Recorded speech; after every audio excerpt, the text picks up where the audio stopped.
Muy buenas tardes, estimadas estudiantes, un gusto saludarlos. Y en este video vamos a estar haciendo un repaso de contenidos para la segunda evaluación de educación cívica en noveno año. Esto dentro de lo que es la plataforma de Moodle.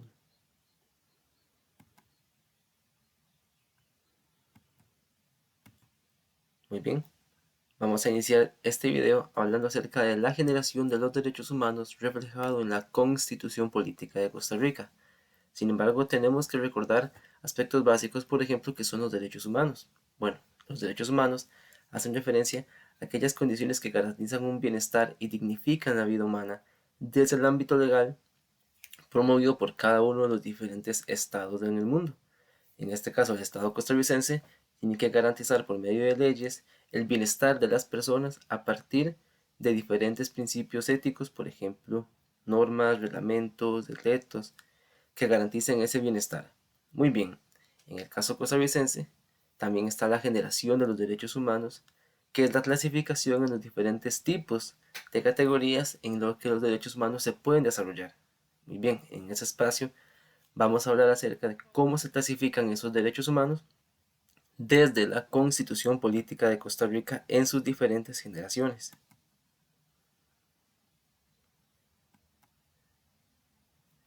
Muy bien, para eso nos vamos a amparar y nos vamos a guiar por medio del presente esquema. Cuando hablamos de generaciones, recordemos que es la clasificación en la cual se dan los derechos humanos.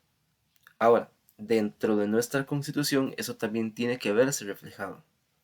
Hablemos de los derechos de primera generación.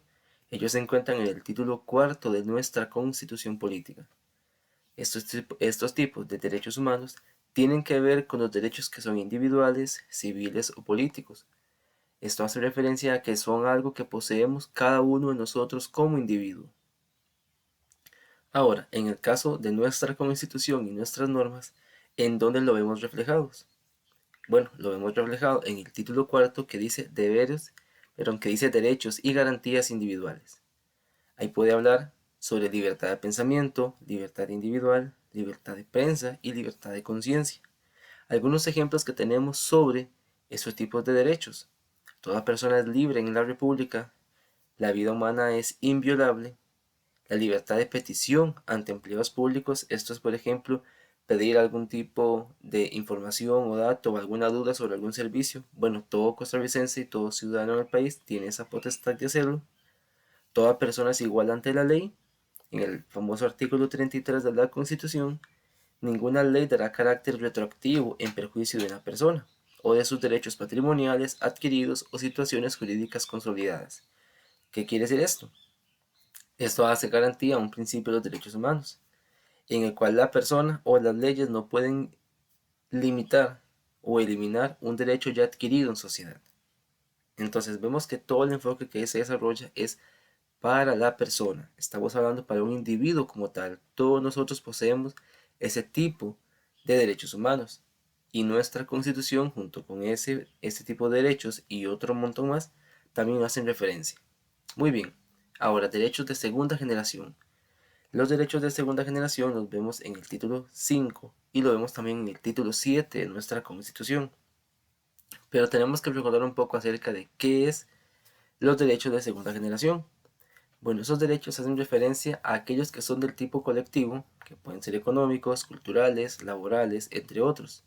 Son derechos que se conocen como derechos de igualdad porque su enfoque está más allá del simple bienestar social, es buscar equiparar o dar un bienestar particular a un individuo, pero cuando ese individuo se encuentra en grupos determinados. Ahora, vamos a ver algunos ejemplos de cómo en nuestra Constitución se ve reflejado este principio. Recordemos, se ve por ejemplo en el título 5, titulado Derechos y Garantías Sociales, y en el título 7, el cual se denomina como capítulo único. Los derechos de segunda generación son derechos de seguridad social, protección laboral, educación, cultura, servicios públicos, entre otros. Algunos ejemplos que se pueden categorizar dentro de esos principios o dentro de esos derechos de segunda generación. Por ejemplo, la familia. Nuestra Constitución la establece como un elemento natural y fundamental de la sociedad. Tiene el derecho a la protección del Estado. Entonces, cuando hablamos de familia, no hablamos solo de un individuo, estamos hablando de un conjunto de personas que forman un grupo familiar. Entonces podemos ver en el ejemplo de que mientras la primera generación aplica para cada persona, en este caso está aplicando para un grupo determinado. El matrimonio también como base esencial de la familia y descansan igual de derecho los cónyuges. Volvemos al mismo punto, no es una sola persona, son como mínimo dos. Trabajo como derecho del individuo y una obligación del Estado, así como una jornada que cumpla todas las características que en este caso la ley establece. Volvemos al punto. Mientras primera generación garantiza, por ejemplo, el derecho al trabajo, la segunda generación tiene que garantizar que se cumplan los derechos a partir de la condición laboral. La educación pública será organizada como un proceso integral correlacionado en sus diversos ciclos, desde preescolar hasta la educación universitaria. Entonces, es en esta segunda generación donde nosotros podemos observar de que, por ejemplo, hay grupos dentro de nuestra sociedad que necesitan tener el amparo en algunos aspectos de la ley para poder dar el salto y alcanzar esa equidad o igualdad que se pretenden en los derechos de primera generación. Entonces, es donde vemos, por ejemplo, aunque la educación es un derecho de primera generación, en segunda generación podemos hablar, por ejemplo, de leyes que buscan darle un trato equitativo, un trato igualitario al proceso educativo en aquellas personas que, por ejemplo, poseen algún tipo de necesidad educativa especial o alguna discapacidad, lo cual lo que hace la ley en segunda generación es promover espacios extra para que esas personas logren alcanzar ese bienestar que se pretende en primera generación. ¿Qué son derechos de tercera generación? Bueno, estos vemos en el título 1 de la Constitución Política. Los derechos de tercera generación son aquellos que se denominan de solidaridad, cooperación, apoyo entre los pueblos, porque están enfocados en el respeto y la paz que tienen las naciones. Bajo este punto podemos ver de que la primera generación son derechos por individuo, la segunda generación son derechos por colectivos determinados y la tercera generación son derechos para todos por igual. En nuestra Constitución Política se ven reflejados en el capítulo único del título 1. Algunos derechos que se reflejan en este título 1: la soberanía, la libertad, el desarrollo, el patrimonio nacional, la vida digna, la protección del medio ambiente, entre otros. Y algunos ejemplos de esos tipos de derechos son: Costa Rica visto como una república libre, soberana e independiente, en el cual ningún otro país ni ninguna otra entidad puede influir o tener injerencia directa sobre las leyes y cómo se debe estructurar nuestra nación. La soberanía reside exclusivamente en el pueblo que conforma Costa Rica, o sea, la nación. Ninguna persona o reunión de personas puede asumir la representación del pueblo, arrogarse sus derechos o hacer petición a su nombre. En otras palabras, aunque nosotros elegimos gobernantes cada 4 años, esas personas no pueden ostentarse de que el poder recae únicamente en ellos y por tanto pueden hacer a como les plazca dentro del país, puesto que la soberanía recae en la nación como tal, y ellos son representantes que están en tiempo limitado. Y se proscribe, o sea, se elimina el ejército como una institución permanente. Dentro de esa tercera generación está la autodeterminación de los pueblos, que es, como decía al inicio de esta intervención en derechos de tercera generación, cada país y cada gobierno, cada estado, tiene la potestad de definir cómo y cuáles son las leyes que aplican dentro de su territorio, porque son leyes que se generan a partir de la opinión o el respaldo que tenga la nación. Y recordemos que la nación es exclusivamente aquella en la cual recae la soberanía. Entonces veamos este pequeño resumen que nos enmarca cuáles son derechos de primera generación como individuos, segunda generación por colectivos en específico y tercera generación aplicado para las naciones y para la humanidad en general. Muy bien. Ahora vamos a hablar acerca de los desafíos de la sociedad costarricense en derechos humanos. Recordemos importante, los derechos humanos lo que pretenden es manejar o conllevar o proveer un bienestar que dignifique la vida humana, con diferentes principios, diferentes clasificaciones. Sin embargo, aunque los derechos humanos son fundamentales, muchos derechos humanos, ¿verdad?, establecidos por medio de leyes, poseen desafíos o poseen retos que tienen que ser asumidos para que se alcancen. Entonces, ¿esto qué quiere decir? Que aunque en la ley está, aunque en el papel está, en la realidad hay muchos espacios donde esos derechos humanos no han sido totalmente alcanzados y por lo tanto demuestran un desafío no solamente para la sociedad, sino para el mundo en general. Por lo tanto, vamos a ver algunos casos acerca de cuáles son unos desafíos que enfrenta Costa Rica en materia de derechos humanos. Vamos a hablar en este caso acerca de la pobreza como un desafío. Muy bien, la pobreza genera condiciones en las cuales la persona se ve vulnerable ante diferentes tipos de eventos, ante diferentes tipos de situaciones que se le pueden presentar en su sociedad. Por ejemplo, condiciones de salud, de espacio, calidad de vida, de violencia, entre otros. Por lo tanto, la pobreza es un desafío clave que toda sociedad, incluyendo la de Costa Rica, tiene que enfrentar. Pero, ¿de dónde puede surgir esa pobreza y cómo el Estado podría enfrentarla? Bueno, la pobreza puede partir de una herencia familiar.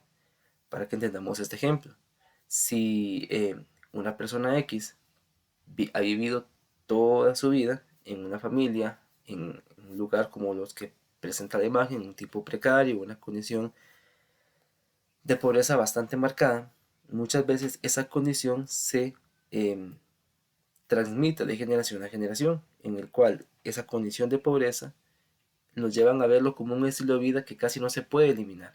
Por lo tanto, se transmite de padres a hijos y esos a sus otros hijos. Por lo tanto, una herencia que se va transmitiendo de generación en generación, en el cual prácticamente se limitan a sí mismos lo que es buscar posibilidades de romper esa línea. Ahora bien, no necesariamente eso va a aplicar para todos los casos. Muchas personas en una condición de pobreza o pobreza extrema muy marcada logran salir adelante a partir de los diferentes recursos o ayudas que no solamente el Estado brinda, sino que su propia voluntad como persona lo lleva a aspirar a algo mejor.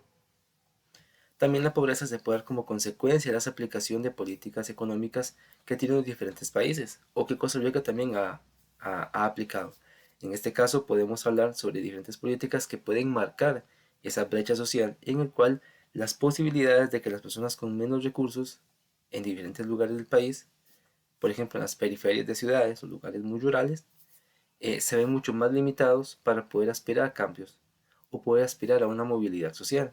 Por ejemplo, en muchos lugares del Estado, en muchos lugares del país, la figura del Estado en diferentes instituciones públicas que pueden proveer medios para cambiar esa condición de pobreza no se presentan y por lo tanto la población es mucho más vulnerable para mantenerse en esa condición. También podemos hablar de la pobreza como una expresión cultural que es determinada y que sirve para reproducir un sistema determinado. Puede ser político, social, cultural, económico. Como hablaba en el apartado anterior, mucho de esto tiene también que ver con las políticas que establezca una nación o un país determinado. Bueno, hay países donde la condición de pobreza es un garante para la ostentación del poder o que un grupo determinado continúe estando al mando del mismo. Entonces la pobreza es y seguirá siendo un desafío que no solamente Costa Rica, sino los diferentes tipos de sociedades tienen que enfrentar.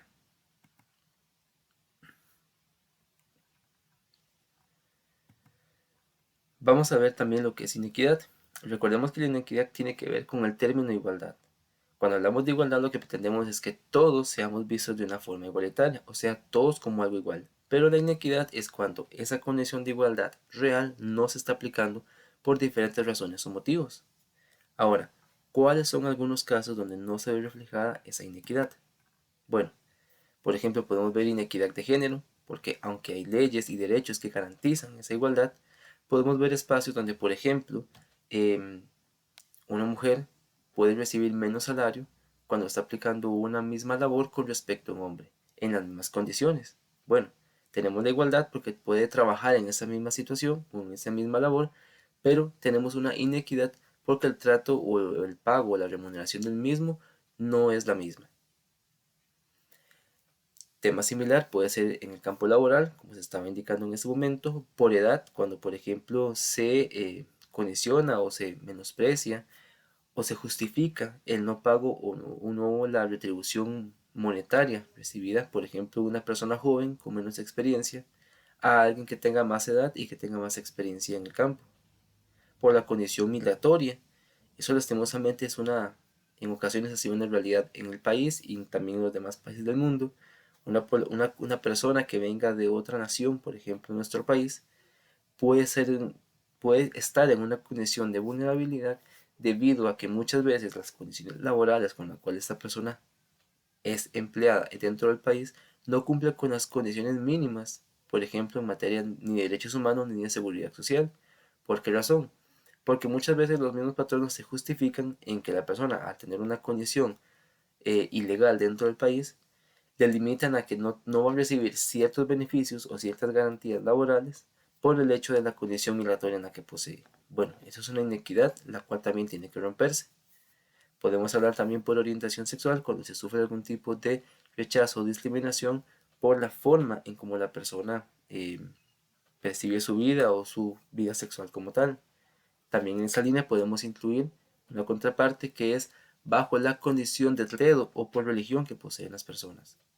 En educación también, como hablamos en el ejemplo del esquema anterior, eh, aunque la educación es un derecho de primera generación y que se aplica para todos por igual, pueden haber personas, por ejemplo, con alguna necesidad educativa especial o discapacidad, que aunque posea el derecho a la educación, si no se le brindan los espacios o los medios necesarios, no puede recibir una educación de calidad como tal.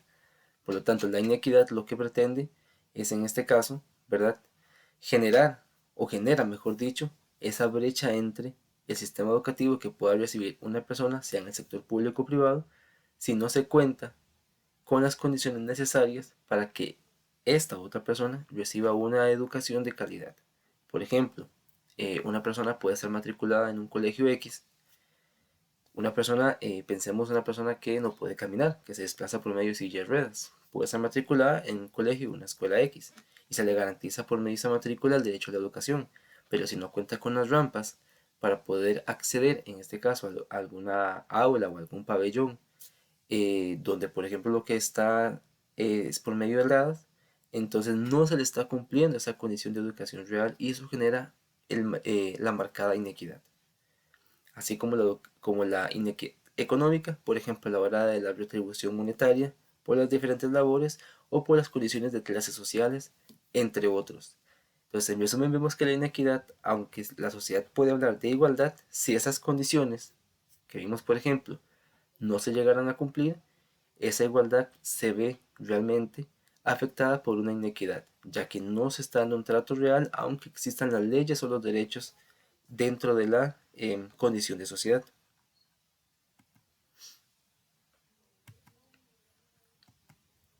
Otro aspecto es la segregación espacial.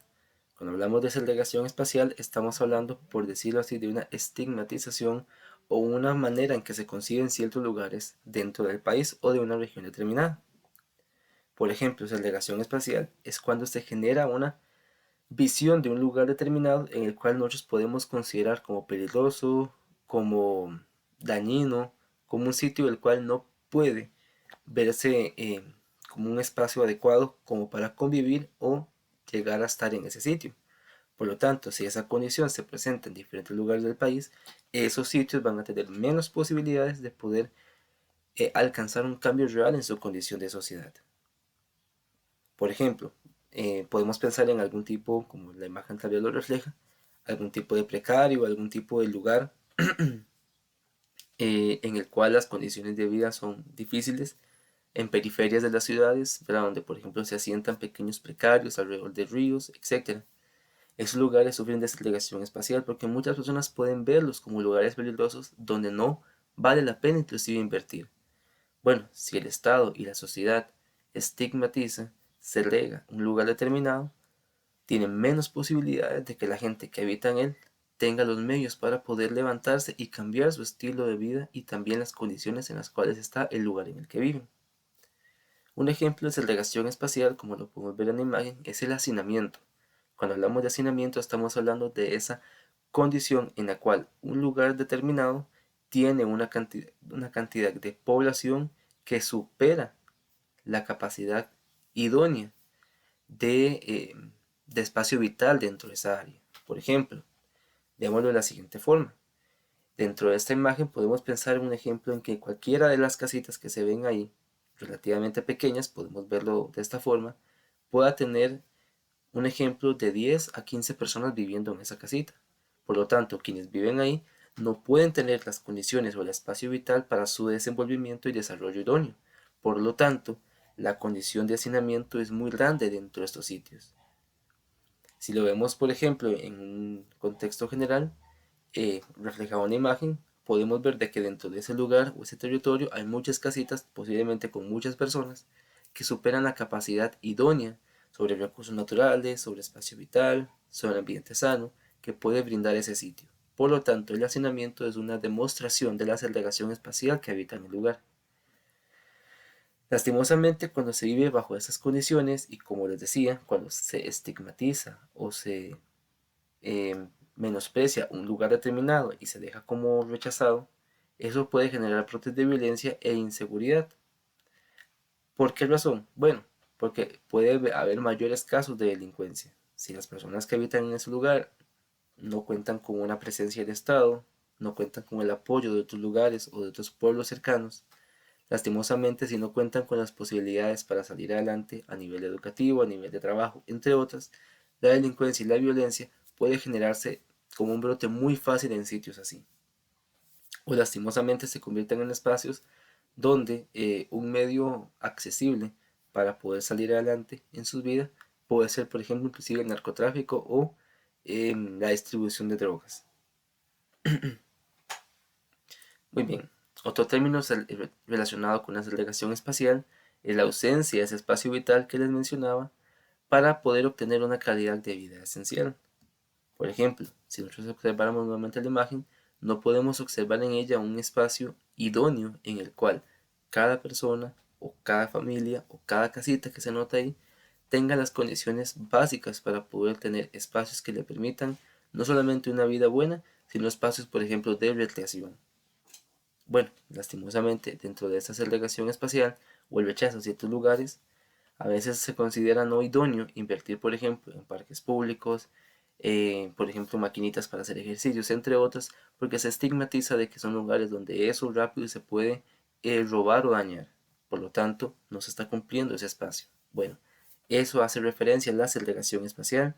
Cuando se rechaza, se aparta, se estigmatiza, se deja como algo menor o de poca importancia un lugar o una región determinada, junto con las personas y todo el contexto que gira alrededor de ese sitio.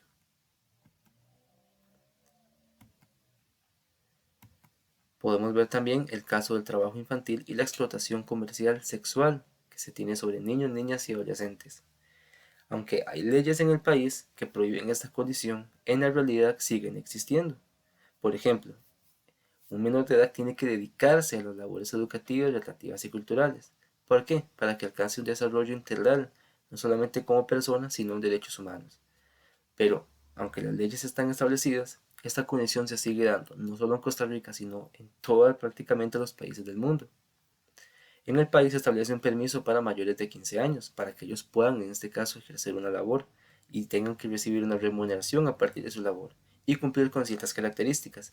El tema es que esas características pueden verse afectadas dependiendo cómo y cuándo se pretende contratar, en este caso un menor de edad.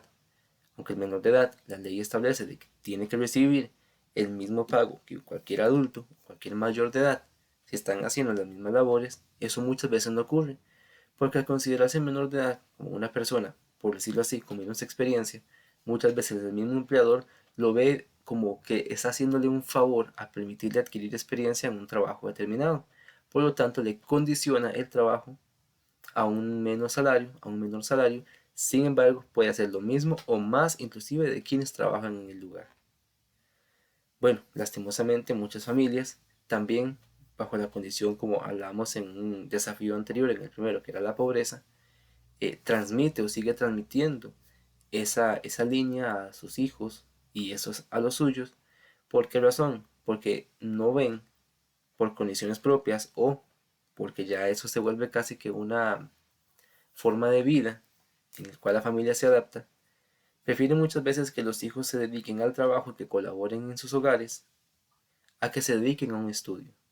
Bueno, el trabajo infantil existe y lastimosamente seguirá existiendo hasta que ese desafío como tal no logre ser modificado en nuestra sociedad y erradicado o en cualquier lugar del mundo. La explotación sexual también se da. Bueno, lastimosamente es un negocio muy lucrativo a nivel mundial en el cual nuestro país tampoco escapa de sus implicaciones. ¿Qué pretende esta explotación sexual? Bueno, que se dé un trato a la imagen de menores de edad en medios de comunicación, por ejemplo, en videos, lastimosamente, en la pornografía infantil, que a nivel mundial genera mucha salida económica para las personas que se ven involucradas en el mismo y que lastimosamente, ¿verdad?, el menor de edad se ve implícito dentro del proceso y en la mayoría de ocasiones de una manera inocente se ve obligado a participar de él o por condición económica acceden en muchas ocasiones a ese tipo de negocios o de trato, el cual genera una explotación, genera una violación de sus derechos, genera una violación de su condición integral. Bueno, es un desafío importante que la sociedad costarricense y mundial tienen que buscar implementar y cambiar. Y el último punto, el Estado debe de salvaguardar la imagen e integridad del menor de edad. Por ejemplo, intervenir en los momentos en el que esas situaciones se están llevando a cabo. Es una labor ardua, es una labor eh, constante, pero que no puede quedarse, por decirlo así, eh, inconclusa. El Estado tiene, al igual que la sociedad, cuando conoce o se entera de un caso de este tipo, bueno, alertar a las autoridades para que las autoridades puedan intervenir y de esta forma buscar que este desafío sea poco a poco menguado.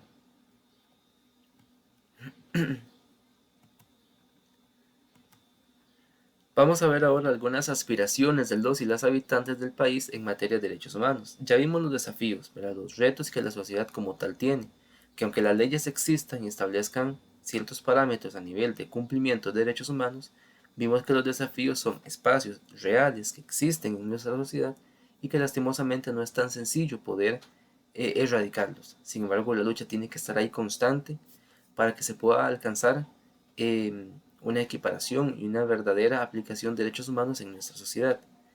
Pero ahora vamos a hablar de aspiraciones. Cuando hablamos de aspiraciones son, por decirlo así, las metas, los objetivos que se plantean no solamente el Estado, sino los habitantes dentro de nuestra sociedad. Ahora sí, en derechos humanos. ¿Cómo pretendo yo alcanzar derechos humanos a partir de las metas objetivos, de mis aspiraciones, de los anhelos que yo como sociedad costarricense tengo?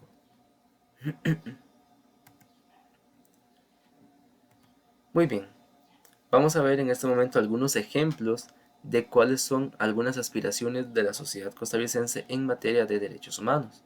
Por ejemplo, el derecho a la paz, ¿verdad? Alcanzar esa condición que no es solamente la no guerra.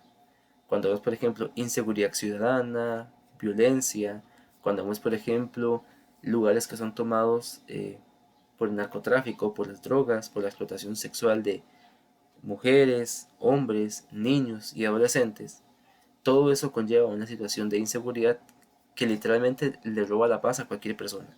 Por lo tanto, el simple hecho de que no haya guerra, como puede ocurrir en otros lugares del mundo, no significa de que la paz está desarrollándose en plenitud en nuestra sociedad.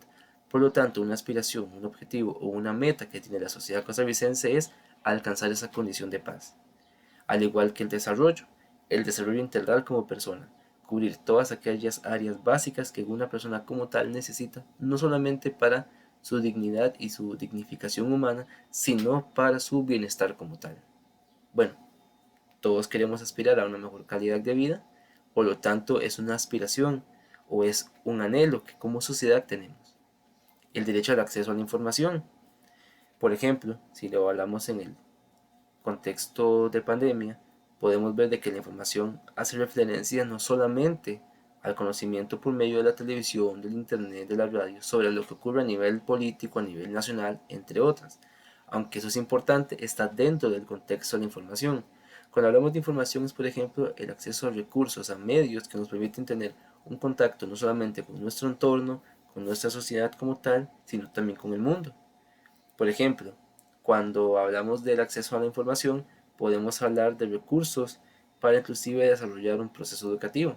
Si estoy en una comunidad sumamente rural, por ejemplo, allá metida en una montaña donde no me llega el internet, bueno, lastimosamente no puedo tener ese acceso a la información para poder desarrollar mis trabajos, para poder comprender qué está ocurriendo en mi entorno país. Y bueno, esa es una aspiración a la que la sociedad tiene también que buscar llegar o alcanzar.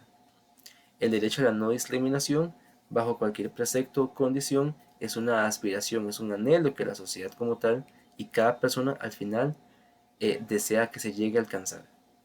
Y también como aspiración o como anhelo, un ambiente sano, por ejemplo, en esos lugares que les mencionaba de la segregación, donde las condiciones tal vez no son las idóneas, tanto en recursos naturales, tanto en espacios de recreación, entre otras. Bueno, un ambiente sano viene a garantizar que esas condiciones se den. Por lo tanto, es un anhelo, es una aspiración que la sociedad como tal tiene, que ese ambiente sea sostenible, tanto en recursos naturales, en recursos sociales, del Estado, entre otras, que haya un medio que regule ese trato ambiental en esos sitios y por supuesto libre de drogas, ya que a partir de ahí se pueden desencadenar un montón de procesos acerca de lo que es y lastimosamente cuadros de pobreza, de violencia o de delincuencia en un lugar determinado. Muy bien, para alcanzar estas aspiraciones es necesario que se promueve y respete en el ámbito de la ciudadanía joven y adulta. Entonces, el Estado tiene que buscar la manera de cómo no solamente garantizar que esas aspiraciones se den, sino de que realmente se cumplan y se repliquen al resto de la sociedad, tanto joven como adulta que hay en el país. Muy bien, ¿cómo el Estado va a hacer eso? Bueno, por medio de diferentes campañas televisivas, de radio, de internet, por ejemplo, a través del sistema educativo. Es ahí donde el Estado tiene que buscar medios de que las personas conozcan, apliquen y también repliquen, multipliquen esas aspiraciones. Si todas las personas llegáramos a entender esa línea por igual, posiblemente la sociedad misma iría caminando hacia el cumplimiento real de estas aspiraciones y luchando contra esos desafíos que ya vimos en apartados anteriores.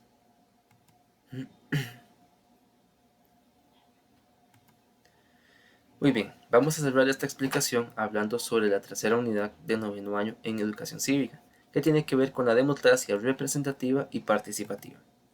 Cuando hablamos de democracia, recordemos que estamos hablando de un régimen político o del régimen político que implementa nuestra sociedad, nuestra nación como tal. Recordemos que un régimen político son aquellas instituciones que se van a encargar de darle un sostén al sistema político que posee una nación. Para el caso de la democracia, en términos básicos, recordemos que la democracia tiene que ver con esa posibilidad o ese poder que posee el pueblo para participar a nivel político y obtener esa representación a nivel político. Por lo tanto, esta unidad va a explicar un poco acerca de cómo Costa Rica fomenta, presenta, transmite esos principios democráticos de representatividad y participación ciudadana.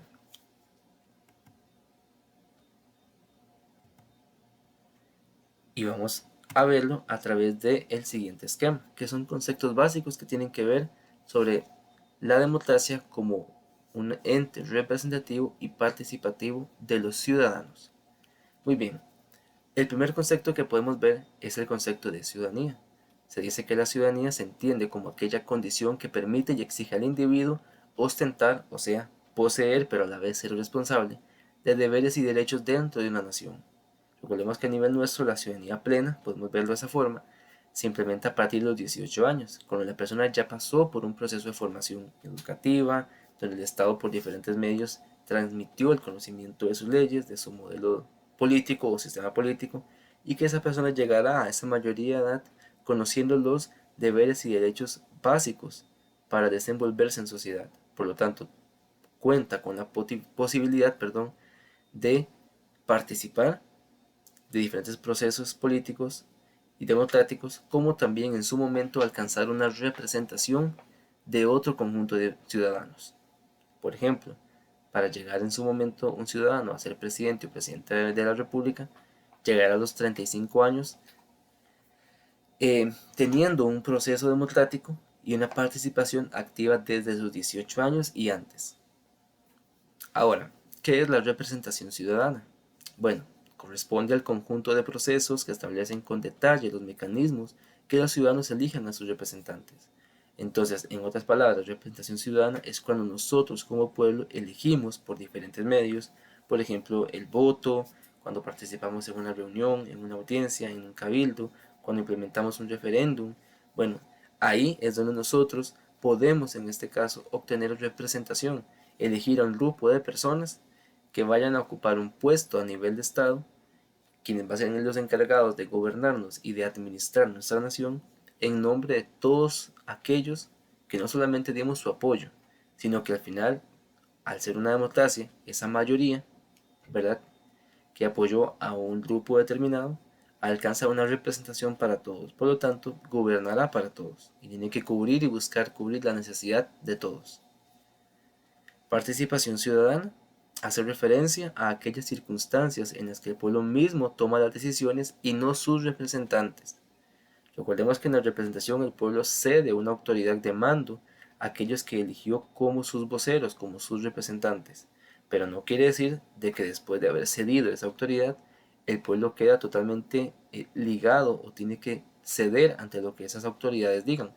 No necesariamente. El pueblo mismo va a tener espacios donde puede garantizarse la participación cuando considere que dichas autoridades que los representan no están cumpliendo tal vez su labor en específica, o que para poder alcanzar algún proyecto o alcanzar algún tema en específico tienen que tener el apoyo y el respaldo del pueblo. Por lo tanto, el pueblo toma las decisiones a partir de diferentes mecanismos. En este caso, estamos viendo entonces que la participación ciudadana hace referencia a aquellas circunstancias en las que el mismo pueblo toma las decisiones y no sus representantes. En este caso, la participación es ideal para la sana democracia, pero requiere que los ciudadanos sean activos, interesados, que sean analíticos, honestos, entre otras características, para que se involucren en la vida política de esa nación. Si yo como ciudadano veo, en este caso, la democracia como un voto cada 4 años y me desentiendo de mi realidad país, estoy cediendo para que mis representantes sean aquellos que tomen total y completamente las decisiones. Si no me intereso, por ejemplo, en mi realidad política, en mi realidad social, esas decisiones tomadas por esos representantes pueden no ser necesariamente las idóneas para la nación, pero si como ciudadano estoy interesado, veo, fiscalizo lo que estas autoridades hacen, y tal vez al hacer algo que a nivel país o a nivel de sociedad no se considera oportuno, poder intervenir en el momento idóneo a partir de la participación en referéndums, plebiscitos, cabildos, entre otros, donde como ciudadanos nos podemos organizar y buscar intervenir o mediar en un proceso en el que los representantes de la nación, o sea, el gobierno u otros tipos de entidades, tienen también que prestar atención al pueblo al momento de tomar una decisión en específica. Vamos a ver también el concepto de autoridad, que hace referencia a la atribución que recibe un individuo o una institución del Estado, que es necesaria para que pueda ejercer la función de mando que le encomendó el pueblo. Entonces, esa autoridad es ese poder, por decirlo así, que el pueblo le entregó a un grupo determinado que lo va a representar. ¿En qué sentido? Bueno, para que la responsabilidad y la cabeza de la nación gira en torno a ellos. Obviamente, esas personas que cuentan con esta autoridad tienen que ser personas idóneas y claves para que cubran las necesidades de toda la ciudadanía y sus diferentes características. Vamos a ver también lo que es organización social. Se entiende como la potestad que posee la ciudadanía de agruparse con diferentes fines para el buen funcionamiento de la sociedad.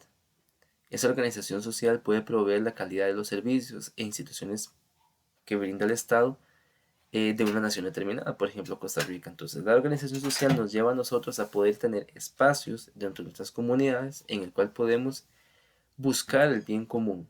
Por ejemplo, en una sociedad determinada se puede hacer una asociación de desarrollo en el cual, junto con las autoridades municipales o estatales, pretenden alcanzar un bien común. Por ejemplo, una asociación de desarrollo puede velar porque se desarrolle un puente peatonal, un puente que comunica dos comunidades separadas por un río, que son cosas que puede hacer y tiene que hacer una municipalidad o un gobierno como tal, sí, pero la organización son espacios que permiten que ese tipo de procesos se agilicen, sean dados de una forma mucho más rápida que tal vez esperando que se desarrolle desde un aparato estatal. El poder, muy referido al término de autoridad y de representación y participación ciudadana, Se concibe como aquella capacidad o facultad que goza un individuo o una institución para mandar o ejecutar. El poder, recordemos que recae en una democracia en el pueblo. Por lo tanto, es el pueblo, dentro de un término democrático, el que manda a una nación. La diferencia es que el pueblo lo que hace es darle a un grupo de ciudadanos que lo representan esa autoridad de mando, más que todo para un control de la sociedad, en el sentido, digamos, de un orden social. Por lo tanto, el pueblo de esa forma le garantiza a estos representantes que ellos pueden tomar las decisiones por la mayoría siempre y cuando el pueblo las respalde. Cerramos este espacio de democracia representativa y participativa de conceptos básicos con lo que es el control político y la rendición de cuentas. Recordemos que el control político es la vigilancia o la fiscalización recíproca, o sea, que el pueblo tiene sobre el Estado, el pueblo controla, fiscaliza lo que el Estado hace, pero también el Estado se controla y se fiscaliza a sí mismo, de una institución a otra. ¿Para qué? Para valorar el óptimo funcionamiento del sistema político y democrático que tenga el país. Ahora, el control político entonces es esa fiscalización, ese, por decirlo así, estar atento a lo que el Estado hace, los representantes hacen, dentro del Estado estar atento a lo que cada institución o funcionario público también hace. Ahora bien, ¿qué es la rendición de cuentas?